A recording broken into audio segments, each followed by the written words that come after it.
What has simultaneously gotten worse and more expensive? Story 1. Cable television. More commercials, channels upon channels of nonsense, ridiculous monthly bill. I think there should be laws about the repetition of commercials. It's the repetition that drives me insane. I can't stand hearing the same commercial 20, 30, or 40 times in a single evening. Why isn't this an issue? We pay for this brainwashing annoyance? It's beyond palatable. I can't stand it. What some people don't also realize is what they're doing on cable channels for reruns. On older shows, they speed up the video fractionally to add an extra couple of ad slots. I noticed this about 8 or so years ago because TBS ran Friends reruns. I left them on in the background for noise, and one day I asked myself, when in the hell did Chandler sound so nasally? It's because the sound is sped up to match. You can also see this on old reruns of Law & Order on WETV, etc., because of how rapidly everyone moves. It isn't natural. It can't fool the mind if you've seen the episodes before. The kicker, though, was a couple of years ago I was in the hospital. One channel was playing Friends again, but the broadcast block was for 38 minutes. Standard Friends episode is 22. The standard block is 30 minutes. They added 8 additional minutes of ads for one episode showing. That's so scummy. Story 2. Fast food. McDonald's used to be my lazy go-to breakfast. Used to be cheap and awesome. Now breakfast for me and my wife is like $20. Used to get 2 hash browns for $1. Now they flipped it and they're $2 each. No hash brown that size and quality is worth $2. Came to say McDonald's. Brother, you can literally walk in there with a credit card and a pocket full of cash and spend 15 minutes trying to get an employee's attention before they tell you that they don't have the ability to accept your payment. Download the app. It's scary how bad they've gotten. I'm almost convinced most fast food restaurants don't want to deal with food. They are moving into the data collection and real estate markets. They simply view burgers and fries as a temporary investment between them and a pure serviceless money spout like their heroes Facebook and TikTok. And I'm sure their profits have never been higher. It is assuredly faster and cheaper to go sit down at a local restaurant on your lunch break than to even attempt most fast food in 2023.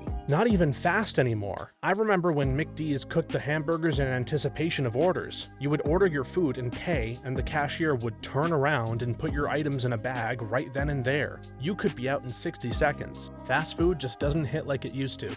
Story 3. Insurance. The last job I had didn't offer insurance, even though I was working 60+ hours a week, and the cheapest plan I could find in my area was $300 a month with an $8,000 deductible. And the one time I actually tried to use it, I got a letter from the doctor saying, "Sorry, your insurance refused to cover these blood tests," and a letter from my insurance provider saying they needed more information before they would cover anything, despite having been covered for 6 months without them telling me that. They also didn't specify what the information they needed was. A bill from the doctor for over $500 and a bill from my insurance provider for services provided. Thought about leaving them a complaint with the Better Business Bureau, but their page on the BBB website had a big red warning at the top that said this company is known for filing lawsuits against people who leave false negative feedback, or something to that effect. My story isn't false, but I do not have the time and certainly not the money to fight them on it if they sued me. On top of all of that, they weren't even good at math and screwed up my tax info so badly that because of them I ended up owing several $100s in taxes because they weren't charging me correctly. I got a tax credit from the health insurance marketplace, and apparently the company was taking out more taxes than they were supposed to.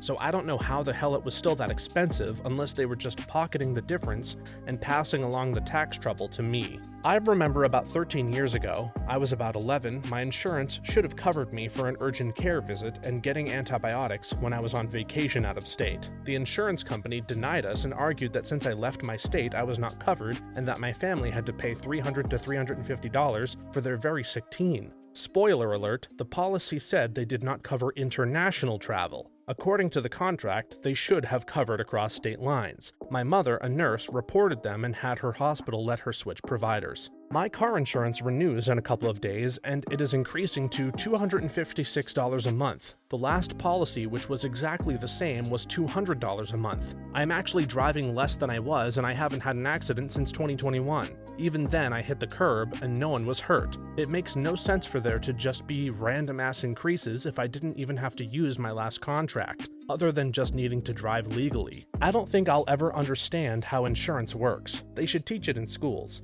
Story 4. Streaming in general. Netflix, the most, because they were first. But it used to be you had one, maybe two services and could watch damn near anything anytime. Now there are like 50 services and nearly everything they have is exclusive. And when you want to watch a certain movie or show, you have to first Google to find out what service it's on and see if you even have access. Netflix forced me to start pirating. That family plan nonsense was the last straw. As a result, since I can just pirate everything from one site, all the other subscriptions are gone too. I just set up my Steam Deck to run as a desktop computer with my TV and it's done. Thanks to Netflix, my Steam Deck will have paid itself off in a year. It's kind of ironic. Valve helps me pirate, which I'm only doing because these companies refuse to learn the very thing that Valve solved in the first place. Netflix is now at least 2 to 3 times the cost with 1/3 or 1/4 as much content, as much of it has migrated over to other streaming services.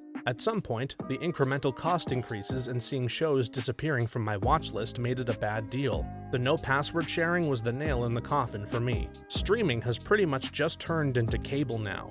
Story 5. American candy bars. They're downright tiny now and cost 2 to 3 times as much as they did 10 plus years ago. Also, you can tell the manufacturers are using inferior ingredients. The chocolate is dry and chalky. Most notable, in Butterfingers, ever since they changed hands to Ferrero, less than 2% cocoa instead of chocolate for a healthier formula. It's a goddamn candy bar that can also be used as a weapon for self-defense. It's not supposed to be healthy. I call it the crap finger nowadays. There is a great US candy bar company called Tony's Chocolonely. It's around $5.50 for a 6.3-ounce bar, so not super cheap, but they work to make slavery-free chocolate, and it's genuinely a high-quality product. The typical bars off the shelf are large and thick, and they offer a good handful of flavors. They're in stores and also online. Really, if you want good chocolate or sweets in general, you've got to get away from giant companies. Shop local if you can. I think my eyeballs popped out of my skull when I checked the candy section at the local Circle K, and pretty much everything was $3.19 before tax.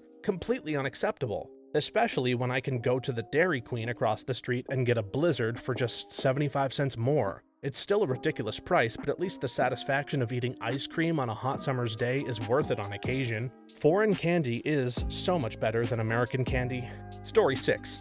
Appliances. Washers, dryers, refrigerators. But hey, if it doesn't break, how can they sell you a new one? I had a 30-year-old hand-me-down when I started out, gave them away, and to my knowledge, they are still being used. New stuff is 30 times more expensive and fails in 5 years. Planned obsolescence by companies is definitely a thing. That said, there's another component people tend not to know, just how much has affected our manufacturing. There's a ton of EPA regulations as well that contributes. More sensors require energy limits, meaning things are built more breakable, less industrial powerhouse, can't get heating coils hot enough, can't use as much water, etc. For example, one reason trucks have become so massive is the bigger the vehicle, the more horsepower and consumption it's allowed. So the hauling power could all fit in a smaller frame, but the design decisions are actually regulatory based. The newer ones use much less power and water, whatever that difference actually is. Of course, to achieve that, they had to add significant complexity,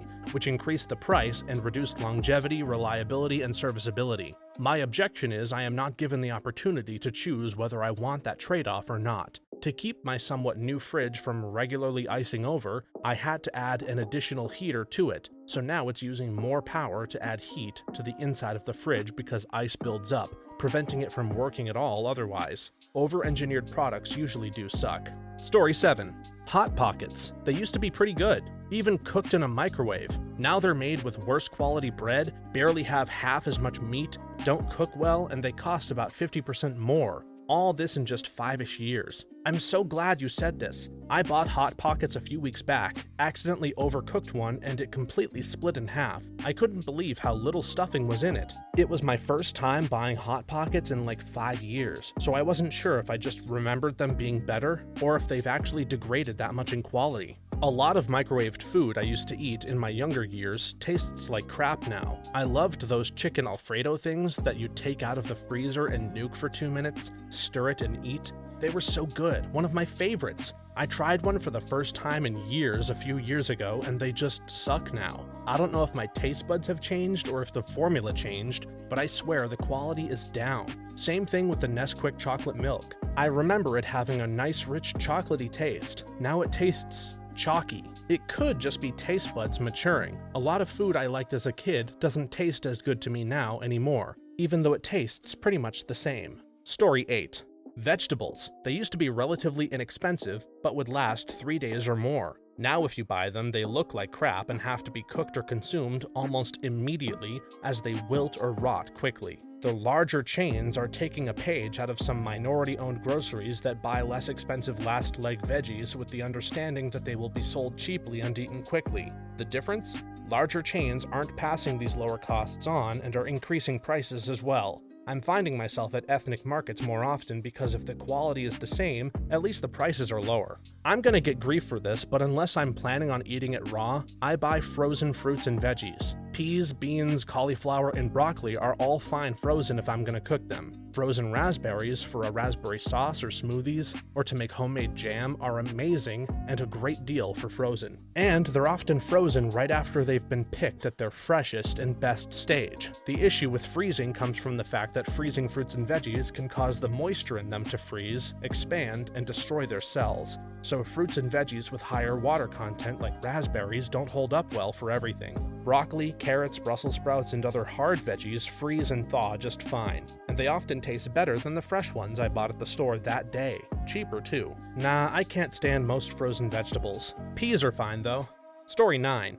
I love how rideshares and Airbnbs were made to replace a poor quality existing service and somehow became worse and just bigger cash grabs over time. All the garbage with Airbnb just makes hotels more appealing, despite them not making many improvements. Hotels are such a vast improvement to Airbnb, it's ridiculous. Like the place is designed entirely around catering to you. You have a maid that cleans up after you, no list of rules and chores before you check out. There's usually a bar, it's always clean, they typically do not mess up your reservation, there's a concierge to give you recommendations and mail stuff or whatever for you, free coffee, potentially no creepy hosts, less random fees. Like, man, I get that there are downsides too, but I'm kind of shocked when I hear someone say they prefer Airbnb to hotels. Back before the lizard people figured out they could raise the prices of everything and people would still pay, you could get a hotel room for cheaper than an Airbnb. I took a road trip in the summer in the mid-2000s and was able to keep my average hotel cost below $50 per night.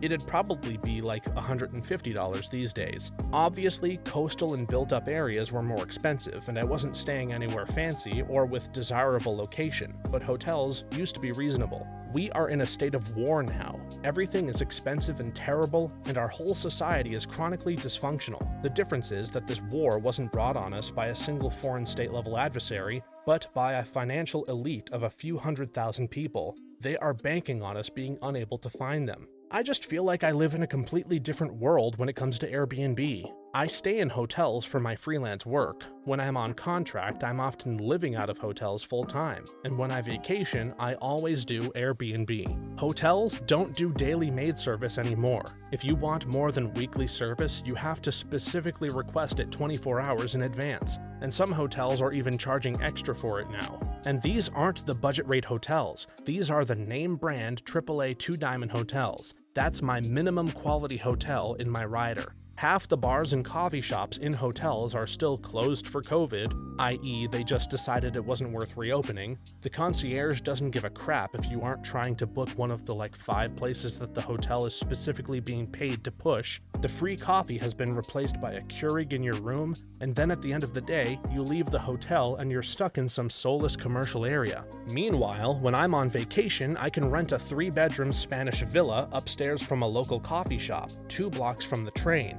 I can have a fully stocked kitchen, laundry in a unit, and a regular smart TV that doesn't cover up the HDMI ports to prevent you from watching your own movies and not paying for their PPV. I've never had a list of rules that was anything more than just try to leave all the dishes in the kitchen sink when you're done. I rarely even see the hosts anymore because now you just get the key from a lockbox and let yourself in. And I'd rather go down to the coffee shop and ask some old Spaniard sipping on his cafecito what his favorite restaurant is than get some sales pitch from someone who works at a hotel. I think it depends on where you are. Airbnb does suck 90% of the time though.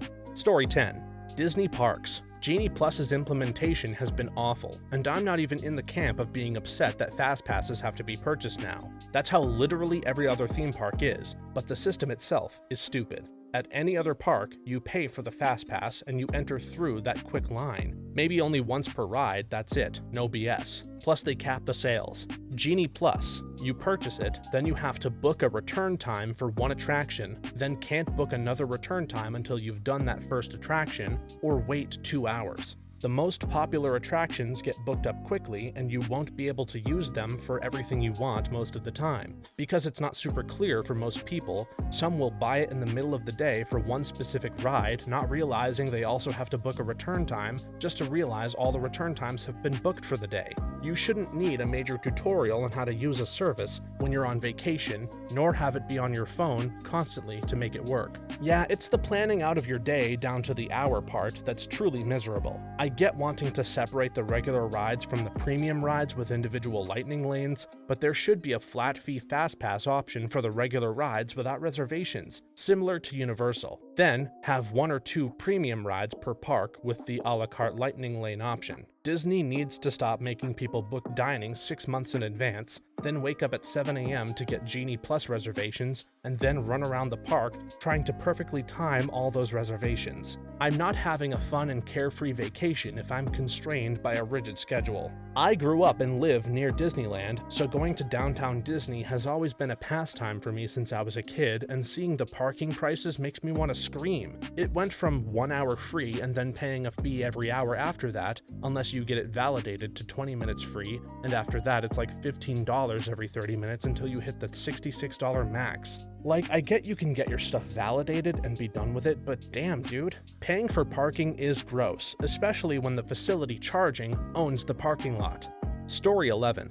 What hasn't? In all seriousness. Restaurant food, tech, cars, and I don't just mean they don't make them like they used to, like an old man who knows nothing about engineering. The service industry is lousier and more exorbitant, especially cars. Look at most cars today. It's hard to find anything above a crap box these days for under $40K to $50K, and trucks, forget it, $50 to $90K. I bought a brand new from the factory with less than 6 miles on the car Corvette in 2001 and a handful of upgrades, like the Track Z06 suspension editions, a Borla exhaust, and a full track-ready brake kit installed by the dealer for just a touch over $53K. You can't even sneeze in the direction of a bog-standard entry-level Corvette these days for that money. Sure, inflation and cost adjustments tend to even out the numbers, as $53K in 2001 is about $93K in today's money, but it hasn't become any easier to make $50K today than it was in 2001. We just flat out do not have the purchasing power we used to have, and people wonder why it sucks so hard out here for most people.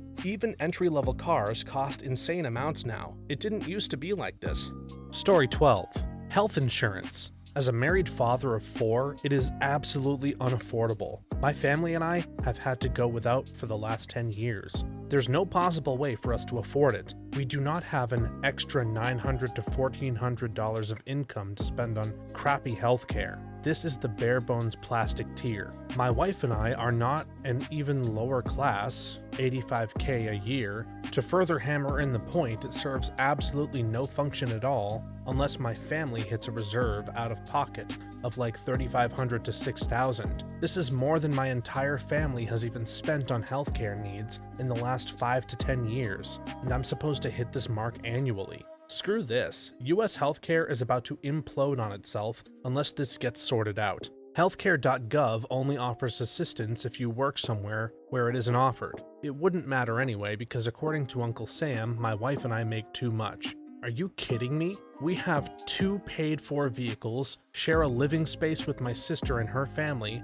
have eliminated most of our debt, and we are still living paycheck to paycheck. The entire healthcare system is broken, from top to bottom. Health insurance is a large part, but there is so much more that goes into it all. It's all a huge business, from the insurance companies to the doctors to the hospitals to the medical suppliers to the pharmaceutical companies. It's my tinfoil hat theory that big healthcare and big pharma are actually the ones behind the ideological movement that single-payer healthcare equals socialism. Anyway, have you looked into emergency healthcare? I can't remember what it's called, but it's for huge bill health problems only. I have. Those plans are the cheapest, and they're the ones I am referring to. Technically, they are bronze tier, but I call them plastic because they are unreliable, except for very precisely what AFA requires them to cover. My family doesn't have any medical debt right now because we are very fortunate. None of us have any chronic issues that require a doctor's oversight. No allergies. We are all healthy. I'm not getting any younger though. I'm 45 years old. Things might start to break down soon. There's way too much profit in the healthcare system. Story 13.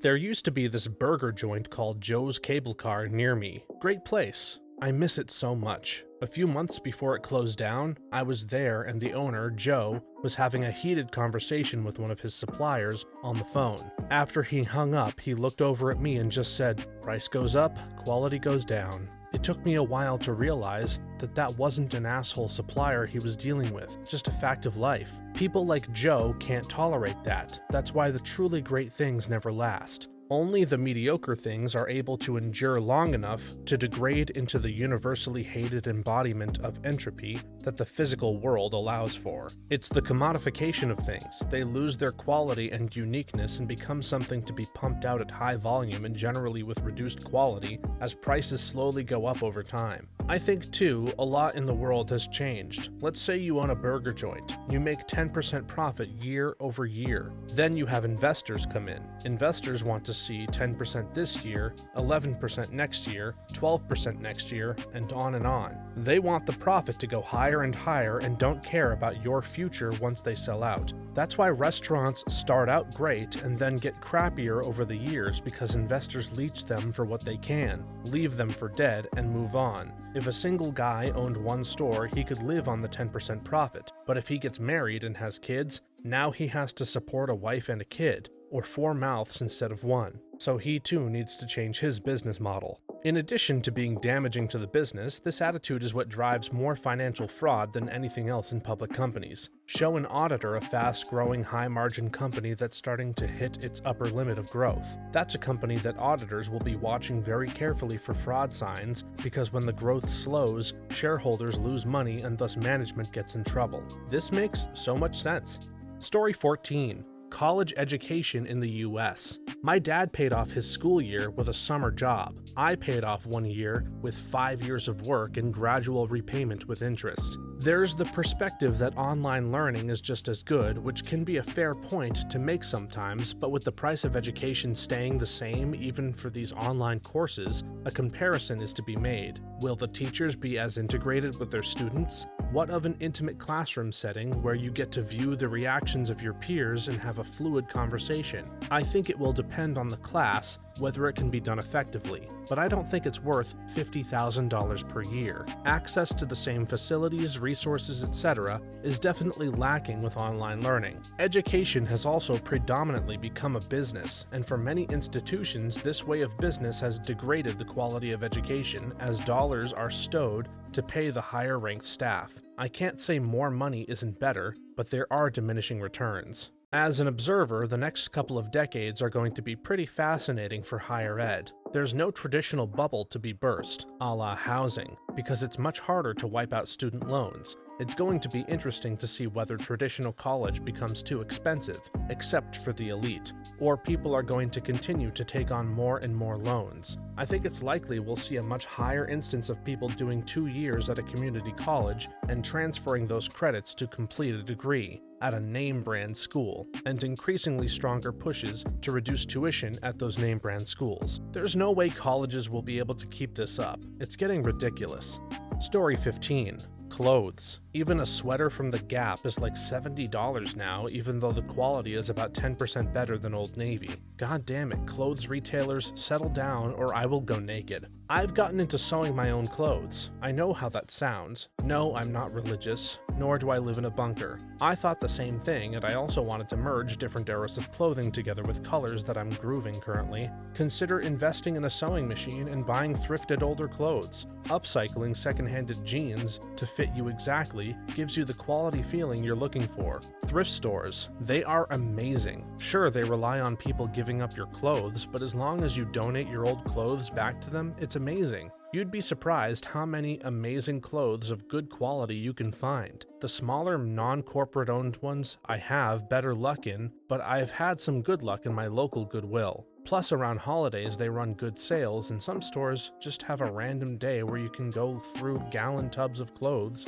and fill up a garbage bag worth of clothes for $1 or $2. If you're worried about the thought that other people have worn the clothes, most stores wash them. Otherwise, you can do it at home. Also, you might find something that you can redesign and make it more you. I know not every country has thrift stores, but you should definitely check them out. Thrift stores definitely make a lot of sense in this inflation. Story 16.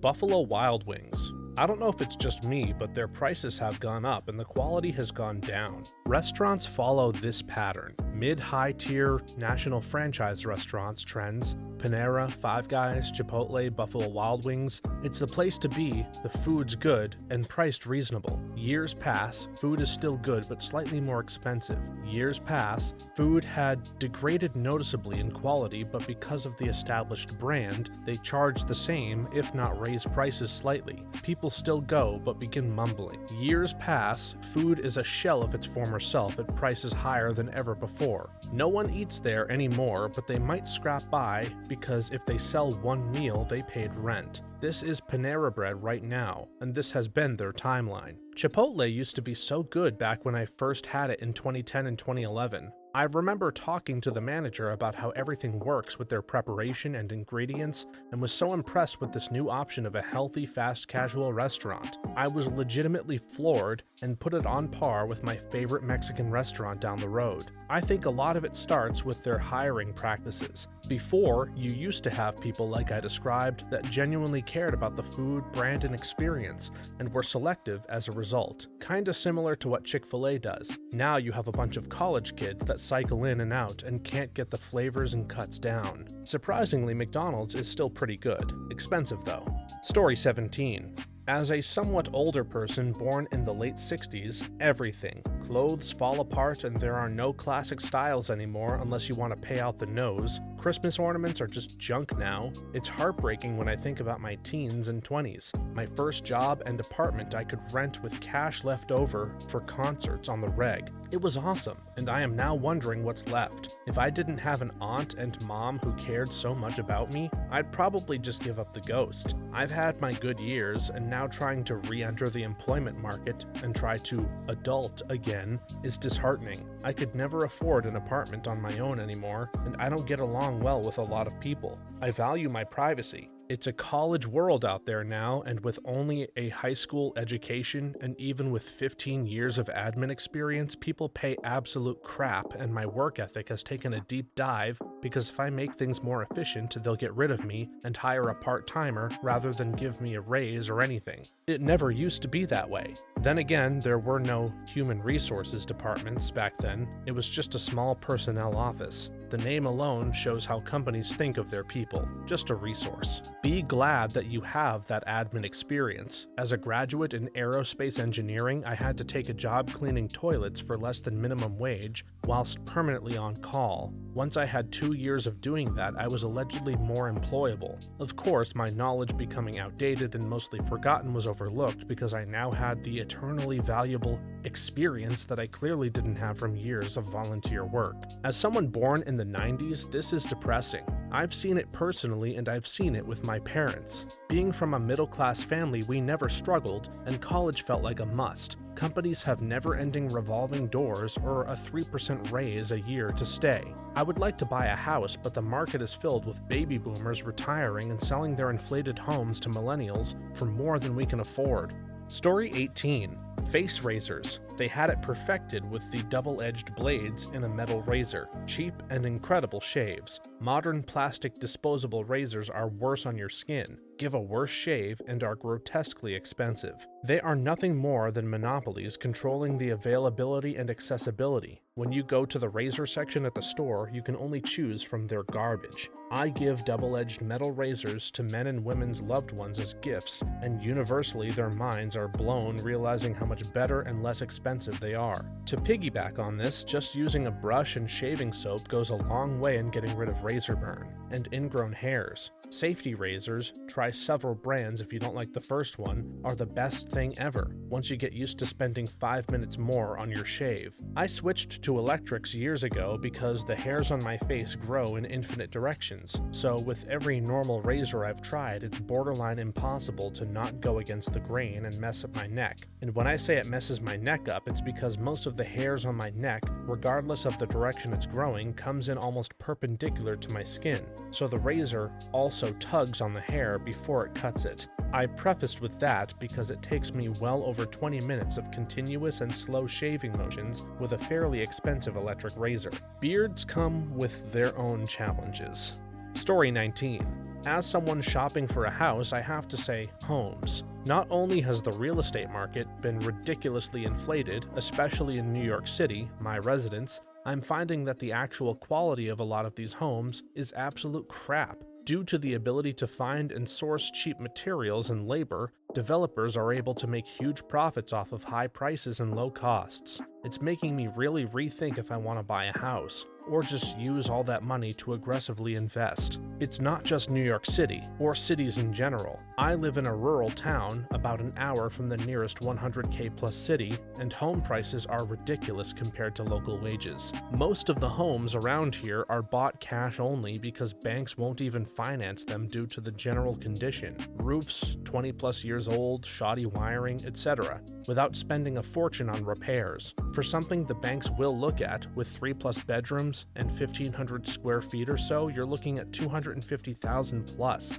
even in the worst parts of town. That's with a median household income in the area under $40K. So yeah, I know it costs a lot in the city, but even in areas that were considered low cost of living not very long ago, the cost isn't so low now. Another housing bubble is about to burst. Thank you so much for watching all the way to the end. If you have a similar story to these that you would like to share with us, please leave it in the comments below for us to read. If you enjoyed this video, please make sure you give us a like and subscribe. For more videos like this one right now, please stop by our channel. Thanks again, and see you next time.